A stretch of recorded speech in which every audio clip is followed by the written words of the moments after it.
በእግር ኳስ የመውደቅና የመነሳት የከፍታና የመረታት ሁነቶችን ስላሳለፉ በርካታ ተጫዋቾች ሰምተናል።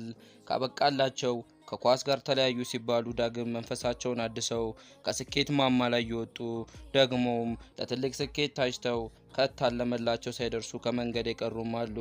እንደ ብዙዎቹ የእግር ኳስ ከዋክብ የኦስማን ደንበሌ የእግር ኳስ መንገድም ውጣ ውረድ የተለየው አልነበረም። ደንበሌ በፈረንጆቹ 1997 ነበር በሰሜን ምዕራብ ፈረንሳይ ኖርማንዲ ግዛት ኤቭሪው ከተማ በምትገኝ ላማደሊና መንደር የተወለደው።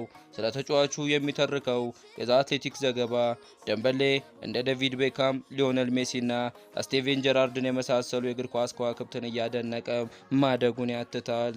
በ7 ዓመቱ ኤኤልኤም ኤቪው የተባለ የታዳጊዎች ቡድን የተቀላቀለ ሲሆን በዚያም በተለይ ተጋጣሚ ተጫዋቾችን በሚያልፍበት መንገድ ያስደምም እንደነበር የወቅቱ የቡድን አሰልጣኝ ተናግሯል።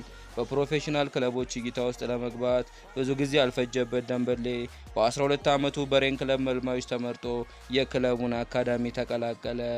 ከዚያም በ18 ዓመቱ ዋናውን ቡድን ከተቀላቀለ በኋላ በ2015-16 የውድድር ዓመት በሊጋ ለሬን 26 ጨዋታዎችን አድርጎ 12 ግቦችን ሲያስቆጥር 5 ግብ የሆኑ ኳሶችን አመቻችቶ ማቀበል ቻለ። በውድድር ዓመቱ መጨረሻ ከሊጋ ወደ ቡንደስሊጋ አቅንቶ ቦሩሲያ ዶርትሞንድን ተቀላቀለ።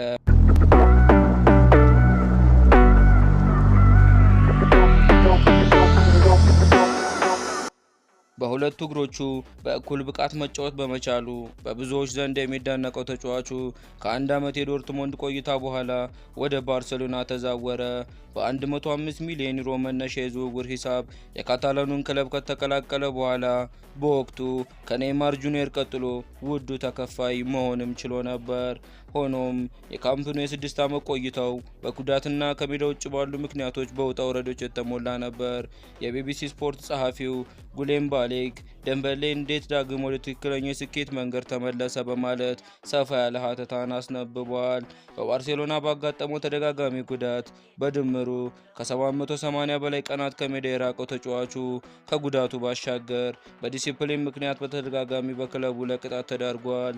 ኦስማን ደንበሌ በፈረንጆቹ 2021 ከሞሮካዊቱ ፍቅረኛው ጋር ትዳር መስርቶ የልጅ አባት ከሆነ በኋላ በእግር ኳስ ሕይወቱ ለውጦች መምጣታቸው በቅርቡ የሚያውቁት ይናገራሉ። አባትነት ሕይወትን በተለየ መንገድ እንዲያስብ አድርጎታል የሚለው የቢቢሲ ስፖርት አምደኛው ለዛሬው የእግር ኳስ ስኬት ወሳኝነት ጥፋትም እንደነበረው ይገልጻል። ደንበሌ ወደ